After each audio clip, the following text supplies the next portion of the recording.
Welcome to my channel all about us. यहाँ हम बात करेंगे कुछ वेद और पुराण के बारे में। और सबसे पहले मैं आप लोगों से कहना चाहती हूँ कि जिन लोगों ने मेरा चैनल अभी तक सब्सक्राइब नहीं किया है तो प्लीज़ मेरा चैनल सब्सक्राइब कर लें। हमें थोड़ा और काम करने की हिम्मत मिलती है, हमें वीडियोस बनाने की हिम्मत मिलती है। मुझे पता है मेरा कंटेंट सिर्फ बुक्स के साथ में है, मैं बहुत ज़्यादा कुछ इसमें अपने एफर्ट्स नहीं डाल रही हूँ, क्योंकि मैं ऐसा चाहती हूँ कि जो मेरे सामने एक बुक रखी है मैं सिर्फ वही पढ़ के आपको सुना पाऊँ, वही पढ़ के मैं आपको सुनाना चाहती हूँ, जिसकी वजह से मैं और कुछ नहीं बोलती हूँ। और बोलना शायद मुझे बहुत ज़्यादा आता भी नहीं, तो इसलिए मैं अपनी एक पुराण को लेकर वो मैं आपको सुनाना चाहती हूँ। जनरली जैसे सब घर में बैठ के सुनते हैं या कोई पुराण पढ़ते हैं, उस तरीके से ही मैं आपके सामने अपना जो पुराण है उसको लेके उपस्थित हूँ। तो चलते हैं शिव पुराण का अध्याय 11 रुद्र संहिता से करते हैं। तो शीर्षक है भगवान शिव की श्रेष्ठता और उनके पूजन की अनिवार्य आवश्यकता का प्रतिपादन। नारद जी बोले, ब्राह्मण प्रजापति आप धन्य हैं, क्योंकि आपकी बुद्धि भगवान शिव में लगी हुई है। विधे आप पुनः इसी विषय का सम्यक प्रकार से विस्तार पूर्वक वर्णन कीजिए। ब्रह्मा जी ने कहा, तात एक समय की बात है, मैं सब ओर से ऋषियों और देवताओं को बुलाकर उन सबको क्षीर सागर के तट पर ले गया, जहाँ सबका हित साधन करने वाले भगवान विष्णु निवास करते हैं। वहां देवताओं के पूछने पर भगवान विष्णु ने सबके लिए शिव पूजन की ही श्रेष्ठता बतलाकर यह कहा कि एक मुहूर्त या एक क्षण भी जो शिव का पूजन नहीं किया जाता वही हानि है, वही महान छिद्र है, वही अंधापन है और वही मूर्खता है। जो भगवान शिव की भक्ति में तत्पर हैं, जो मन से उन्हीं को प्रणाम और उन्हीं का चिंतन करते हैं, वे कभी दुख के भागी नहीं होते। जो महान सौभाग्यशाली पुरुष, मनोहर भवन, सुंदर आभूषणों से विभूषित स्त्रियां, जितने से मन को संतोष हो उतना धन, पुत्र, पौत्र आदि संतति, आरोग्य, सुंदर शरीर, अलौकिक प्रतिष्ठा, स्वर्गीय सुख, अंत में मोक्ष रूपी फल और परमेश्वर शिव की भक्ति चाहते हैं, वे पूर्व जन्मों के महान पुण्य से भगवान सदाशिव की पूजा अर्चा में प्रवृत्त होते हैं। जो पुरुष नित्य भक्ति परायण हो शिवलिंग की पूजा करता है, उसको सफल सिद्धि प्राप्त होती है और वह पापों के चक्कर में नहीं पड़ता। भगवान के इस प्रकार उपदेश देने पर देवताओं ने उन श्री हरि को प्रणाम किया और मनुष्यों की समस्त कामनाओं की पूर्ति के लिए उनसे शिवलिंग देने के लिए प्रार्थना की। मुनि श्रेष्ठ, उस प्रार्थना को सुनकर जीवों के उद्धार में तत्पर रहने वाले भगवान विष्णु ने विश्वकर्मा को बुलाकर कहा, विश्वकर्मन, तुम मेरी आज्ञा से संपूर्ण देवताओं को सुंदर शिवलिंग का निर्माण कर दो। तब विश्वकर्मा ने मेरी और श्री हरि की आज्ञा के अनुसार उन देवताओं को उनके अधिकार के अनुसार शिवलिंग बनाकर दे दिए। मुनिश्रेष्ठ नारद, किस देवता को कौन सा शिवलिंग प्राप्त हुआ, इसका वर्णन आज मैं कर रहा हूँ, उसे सुनो। इंद्र पद्मराग मणि के बने हुए शिवलिंग की और कुबेर सुवर्णमय लिंग की पूजा करते हैं। धर्मपीत मणिमय पुखराज के बने हुए लिंग की तथा वरुण श्याम वर्ण के शिवलिंग की पूजा करते हैं। भगवान विष्णु इंद्र नीलमय तथा ब्रह्म हेममय शिवलिंग की पूजा करते हैं। मुने विश्वे देवगण चांदी के शिवलिंग की, वसुगण पीतल के बने हुए लिंग की तथा दोनों अश्विनी कुमार पार्थिव लिंग की पूजा करते हैं। लक्ष्मी देवी स्फटिकमय लिंग की, आदित्यगण ताम्रमय लिंग की, राजा सोम मोती के बने हुए लिंग की तथा अग्निदेव वज्र हीरे के लिंग की उपासना करते हैं। श्रेष्ठ ब्राह्मण और उनकी पत्नियां मिट्टी के बने हुए शिवलिंग का, मयासुर चंदन निर्मित लिंग का और नागगण मूंगे के बने हुए शिवलिंग का आदर पूर्वक पूजन करते हैं। देवी मक्खन के बने हुए लिंग की, योगी जन भस्ममय लिंग की, यक्षगण दधि निर्मित लिंग की, छाया देवी आटे से बने हुए लिंग की और ब्रह्म पत्नी रत्नमय शिवलिंग की निश्चित रूप से पूजा करती हैं। वानासुर पारद या पार्थिव लिंग की पूजा करता है। दूसरे लोग भी ऐसा ही करते हैं। ऐसे ऐसे शिवलिंग बनाकर विश्वकर्मा ने विभिन्न लोगों को दिए और वे सब देवता और ऋषि उन लिंगों की पूजा करते हैं। भगवान विष्णु ने इस तरह देवताओं को उनके हित की कामना से शिवलिंग देकर उनसे तथा मुझ ब्रह्मा से पिनाक पाणी महादेव के पूजन की विधि भी बताई। पूजन विधि संबंधी उनके वचनों को सुनकर देव शिरोमणियों सहित में ब्रह्म हृदय में हर्ष लिए अपने धाम में आ गया। मुने, वहां आकर मैंने समस्त देवताओं और ऋषियों को शिव पूजा की उत्तम विधि बताई जो संपूर्ण अभीष्ट वस्तुओं को देने वाली है। उस समय मुझ ब्रह्मा ने कहा, देवताओं सहित समस्त ऋषियों, तुम प्रेम परायण होकर सुनो। मैं प्रसन्नता पूर्वक तुमसे शिव पूजन की उस विधि का वर्णन करता हूँ जो भोग और मोक्ष देने वाली है। हे देवताओं और मुनीश्वरों, समस्त जंतुओं में मनुष्य जन्म प्राप्त करना प्रायः दुर्लभ है। उनमें भी उत्तम कुल में जन्म तो और भी दुर्लभ है। उत्तम कुल में भी आचारवान ब्राह्मणों के यहाँ उत्पन्न होना उत्तम पुण्य से ही संभव है।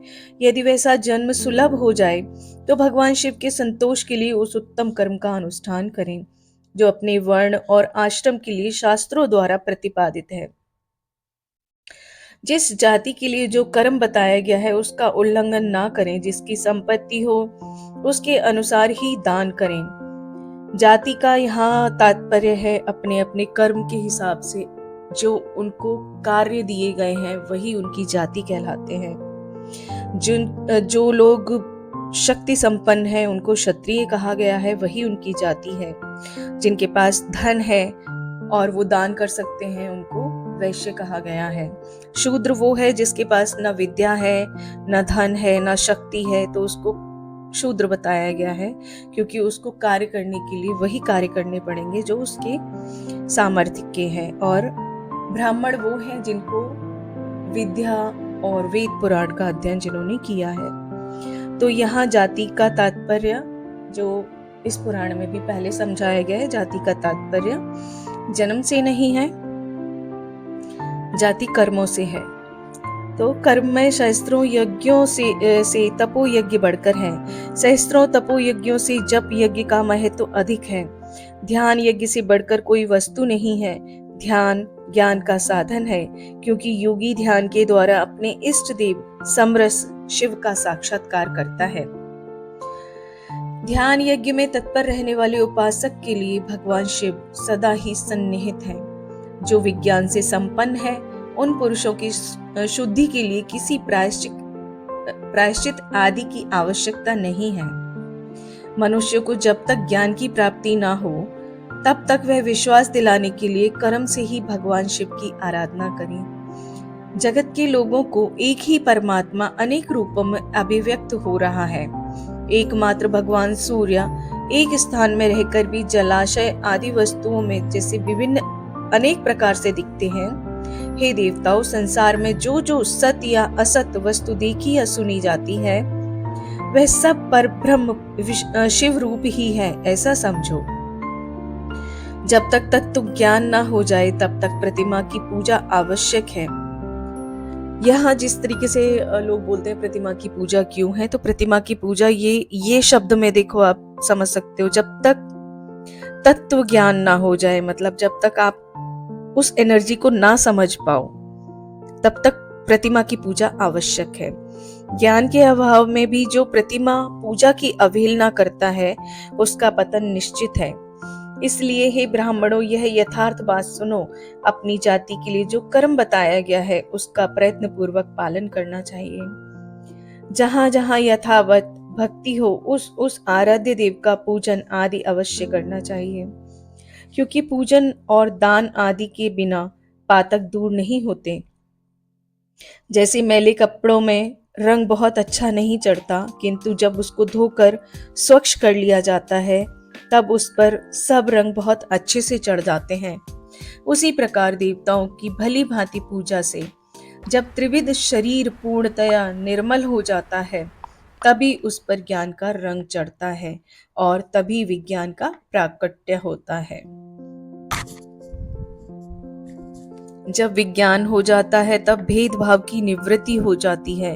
भेद की संपूर्णतया प्रवृत्ति हो जाने पर द्वंद्व दुख दूर हो जाते हैं और द्वंद्व दुख से रहित पुरुष शिव रूप हो जाता है।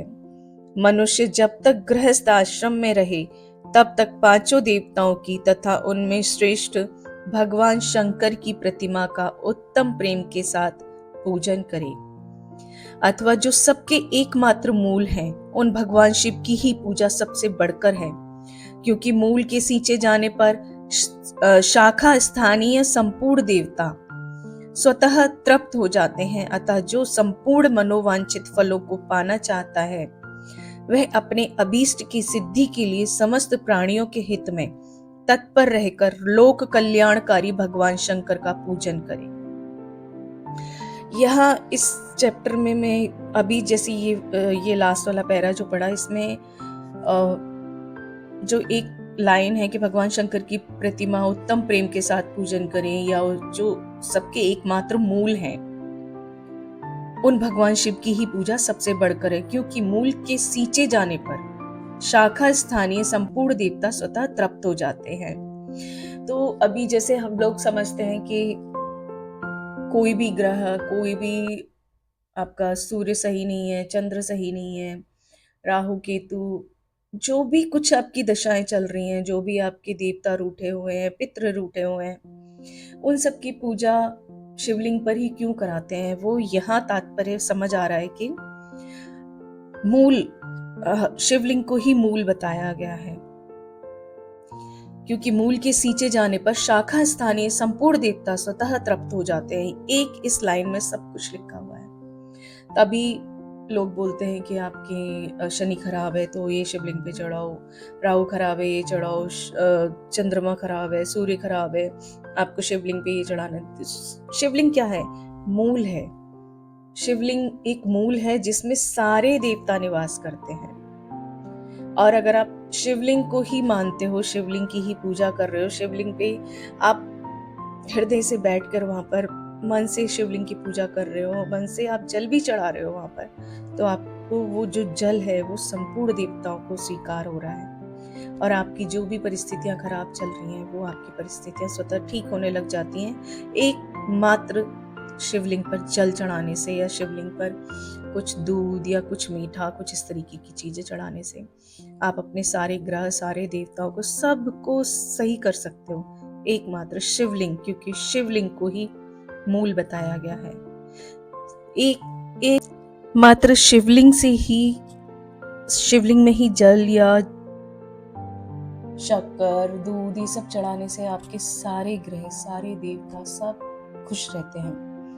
तभी कहते हैं शिवलिंग की पूजा हमारे लिए बहुत अच्छी रहती है। तो यहाँ अध्याय 11 यहाँ समाप्त होता है। अब करते हैं अध्याय 12 का पाठ। तो शिव पुराण का रुद्र संहिता से अध्याय 12 का पाठ करते हैं। शीर्षक है शिव पूजन की सर्वोत्तम विधि का वर्णन। ब्रह्मा जी कहते हैं, अब मैं पूजा की सर्वोत्तम विधि बता रहा हूँ जो समस्त अभीष्ट और सुखों को सुलभ कराने वाली है। हे देवताओं और ऋषियों, तुम ध्यान देकर सुनो। उपासक को चाहिए कि वे ब्रह्म मुहूर्त में शयन से उठकर जगदम्बा पार्वती सहित भगवान शिव का स्मरण करें और हाथ जोड़कर मस्तक झुकाकर भक्ति पूर्वक उनसे प्रार्थना करें। सुबह उठने का, जैसे जो लोग गुरु जी को मानते हैं, तो ब्रह्म मुहूर्त में उठना या अमृत वेले उठना, गुरु जी बहुत बोलते थे अमृत वेले उठ के ध्यान करो। वो सब इसलिए कहते हैं कि उस टाइम पे एनर्जीज बहुत हाई होती हैं और हमें मेडिटेशन में बहुत हेल्प मिलती है। तो जो लोग कर सकते हैं कि ब्रह्म मुहूर्त में या अमृत वेले उठकर भगवान का ध्यान कर सकते हैं तो वो कर सकते हैं, और ये मेडिटेशन के लिए बहुत अच्छा टाइम होता है। तो यहाँ वही बोला गया है कि सुबह उठकर जगदम्बा पार्वती सहित भगवान शिव का स्मरण करें तथा हाथ जोड़कर मस्तक झुकाकर भक्ति पूर्वक उनसे ये प्रार्थना करें कि हे देवेश्वर, उठिए उठिए, मेरे हृदय में शयन करने वाले देवता उठिए, हे उमाकांत उठिए और ब्रह्मांड में सबका मंगल कीजिए। मैं धर्म को जानता हूँ किंतु मेरी उसमें प्रवृत्ति नहीं होती। मैं अधर्म को जानता हूँ, परंतु मैं उससे दूर नहीं हो पाता। हे महादेव, आप मेरे हृदय में स्थित होकर मुझे जैसी प्रेरणा देते हैं, वैसा ही मैं करता हूँ। यहाँ ये मतलब जैसा आप बोल रहे हो मैं वैसा ही कर रहा हूँ। आप मुझे अगर पाप करवा रहे हो तो ये भी भगवान के भरोसे है, ये सही है। इस प्रकार भक्तिपूर्वक कहकर और गुरुदेव की चरण पादुकाओं का स्मरण करके गांव से बाहर दक्षिण दिशा में मलमूत्र का त्याग करने के लिए जाएं। मल त्याग करने के बाद मिट्टी और जल से धोने के द्वारा शरीर की शुद्धि करके दोनों हाथों और पैरों को धोकर दत्वन करें। सूर्योदय होने से पहले ही दत्वन करके मुंह को 16 बार जल की अंजलियों से धोएं। हे देवताओं और ऋषियों, षष्ठी, प्रतिपदा, अमावस्या और नवमी तिथियों तथा रविवार के दिन शिव भक्त को यत्न पूर्वक दत्वन को त्याग देना चाहिए। अवकाश अवकाश के अनुसार नदी आदि में जाकर या घर में ही भलीभांति स्नान करें। मनुष्य को देश और काल के विरुद्ध स्नान नहीं करना चाहिए। रविवार, श्राद्ध, संक्रांति, ग्रहण, महादान, तीर्थ, उपवास दिवस या अशौच प्राप्त होने पर मनुष्य गर्म जल से स्नान ना करे। शिव भक्त मनुष्य तीर्थ आदि में प्रवाह के सन्मुख होकर स्नान करे।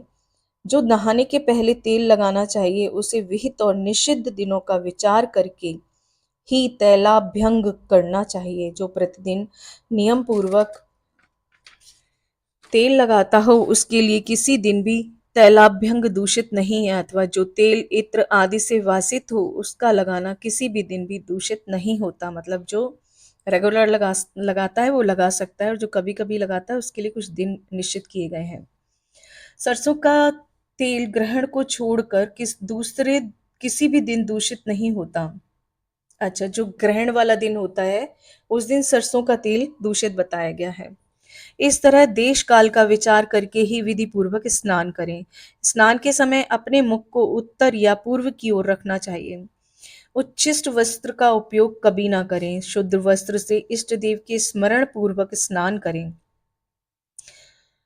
जिस वस्त्र को दूसरे ने धारण किया हो या जो दूसरों के पहनने की वस्तु हो या जिसे स्वयं रात में धारण किया गया हो वह वस्त्र उच्छिष्ट कहलाता है। मतलब जो गंदा वस्त्र हो गया, मतलब किसी ने पहना है या आपने रात को पहना है, वो नहीं पहन सकते नहाने के बाद। उससे तभी स्नान किया जा सकता है जब उसे धो लिया गया हो। स्नान के पश्चात देवताओं, ऋषियों और पितरों को तृप्ति देने वाला स्नानांग तर्पण करना चाहिए। उसके बाद धुला हुआ वस्त्र पहने और आचमन करें। द्विजोत्तमो तदनंतर गोबर आदि से लीप पोत कर स्वच्छ किए हुए शुद्ध स्थान में जाकर वहां सुंदर आसन की व्यवस्था करें। वह आसन विशुद्ध काष्ठ का बना हुआ, पूरा फैला हुआ तथा विचित्र होना चाहिए। ऐसा आसन संपूर्ण अभिष्ट तथा फलों को देने वाला है। उसके ऊपर बिछाने के लिए यथा योग्य मृग चर्म आदि ग्रहण करें। शुद्ध बुद्धि वाला पुरुष उस आसन पर बैठकर भस्म से त्रिपुंड लगाए। त्रिपुंड से जप तप तथा दान सफल होता है। भस्म के अभाव में त्रिपुंड का साधन जल आदि बताया गया है। इस तरह त्रिपुंड करके मनुष्य रुद्राक्ष धारण करे। यहाँ भस्म भी यज्ञ की भस्म होती है, उसको धारण करने के लिए बोला जाता है। और अपने नित्य कर्म का संपादन करके फिर शिव की आराधना करे। तत्पश्चात 3 बार मंत्रोच्चारण पूर्वक आचमन करे। फिर वहां शिव जी की पूजा के लिए अन्न और जल लाकर रखे। दूसरी कोई भी वस्तु आवश्यक हो उसे यथाशक्ति जुटाकर अपने पास रखें। इस प्रकार पूजन सामग्री का संग्रह करके वहां धैर्य पूर्वक स्थिर भाव से बैठे। फिर जल, गंध और अक्षत से युक्त एक अर्घ्य पात्र लेकर उसे दाहिने भाग में रखें।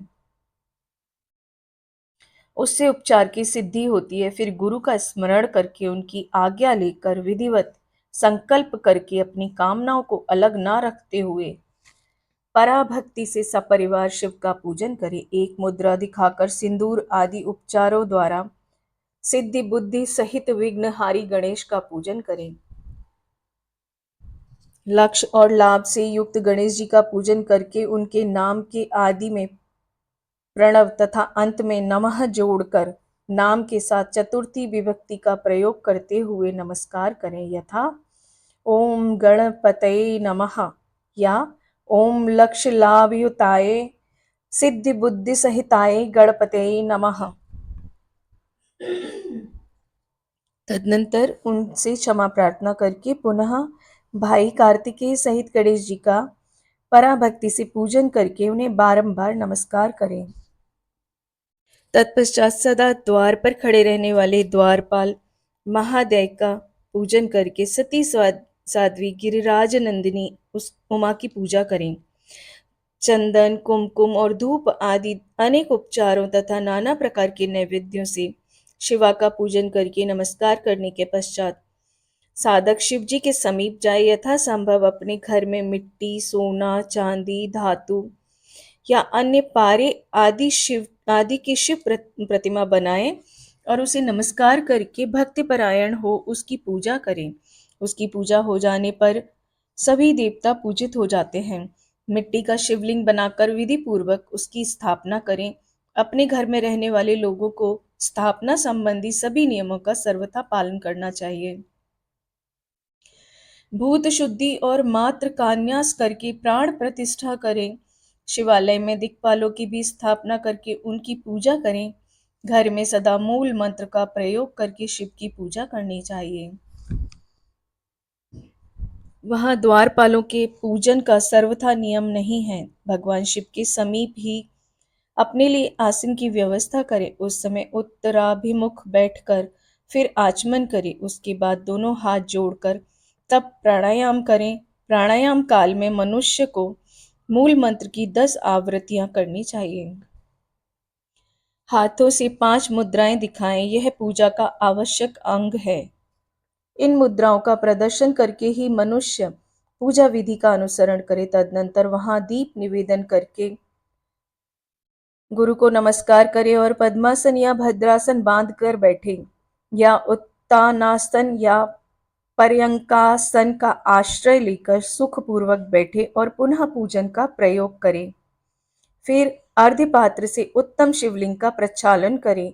मन को भगवान शिव से अन्यत्र न ले जाकर पूजा सामग्री को अपने पास रखकर निम्नांकित मंत्र समूह से महादेव जी का आवाहन करें।